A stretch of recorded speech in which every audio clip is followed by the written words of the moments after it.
Hi friends, तर मी तुम्हाला बैंगन का भरता दाखवणार आहे। तर बैंगन म्हणजे वांगं जे आहे आपल्याला मोठं घ्यायचं आहे वांगं आणि ते भाजून घ्यायचं आहे। तर अचानकच ठरवलं की रेसिपी करायची म्हणून, आधी करणार नव्हते, त्यामुळे वांगं भाजतानाचा व्हिडिओ नाही आहे माझ्याकडे। भाजल्यानंतर मी त्याला सोललेलं आहे आणि आपल्याला त्याला तडका द्यायचा आहे। पॅनमध्ये मी तेल गरम करायला ठेवलेलं आहे। हे सगळे गरम मसाले आहेत। आधी लसूण घातलेला आहे मी, तो बऱ्यापैकी आपल्याला लालसर होईपर्यंत परतून घ्यायचा आहे। त्यानंतर एक मोठा कांदा घालायचा आहे बारीक चिरून, तर तोही आपल्याला छानपैकी परतून घ्यायचा आहे लालसर होईपर्यंत। तर हे बघा, फक्त त्याचं देठ राहिलं, त्यामुळे तर वांगं आधी आपल्याला कापून घ्यायचं आहे अर्धवट आणि मग बाहेरून त्याला तेल लावायचं आणि मग गॅसवर आपल्याला भाजून घ्यायचं आहे। आता याच्यामध्ये एक मोठा टोमॅटो मी कापून घातलेला आहे, तोही आपल्याला परतून घ्यायचा आहे।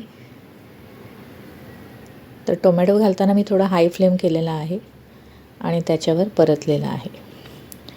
तर थोडं कांदा टोमॅटो बाजूला केला आहे आणि तेलावरती आपल्याला हळद, हिंग, मीठ, लाल तिखट, नंतर हा गोडा मसाला आहे, थोडासा ब्राह्मणी मसाला आहे।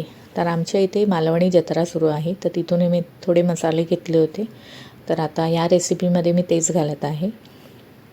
थोडीशी धणा जिरा पूड, हे हिंग घातलेला आहे मी, आणि आपल्याला परतून घ्यायचं आहे व्यवस्थित। चवीनुसार आपण त्याच्यामध्ये मीठ घालणार आहोत। हे बघा, तर तेलावरती छान हा मसाला परतून घ्यायचा आहे। आता हे पण मालवणी तिखट घातलेलं आहे मी, थोडंसं मीठ घालायचं आहे।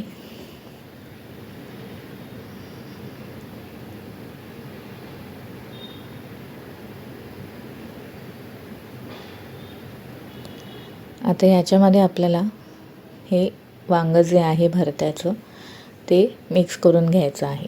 तर थोडं खलबत्त्यामध्ये हे मी चेचून घेतलं होतं, थोडं स्मॅश करायचं आहे आणि आता व्यवस्थित आपण हे परतून घेऊया मसाल्यामध्ये। आणि हे ऑलरेडी शिजलेलं आहे, म्हणून ही भाजी जी आहे किंवा बैंगन का भरता हा अगदी 10-15 मिनटात होऊन जातो। तर एक झाकण लावायचं आहे।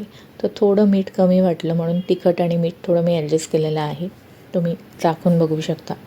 तर इथे मी झाकण ठेवलेलं आहे, एक 7-8 मिनटं हे शिजवून घेतलेलं आहे आणि आपली सुपर टेस्टी अशी बैंगन का भरता रेडी झालेला आहे।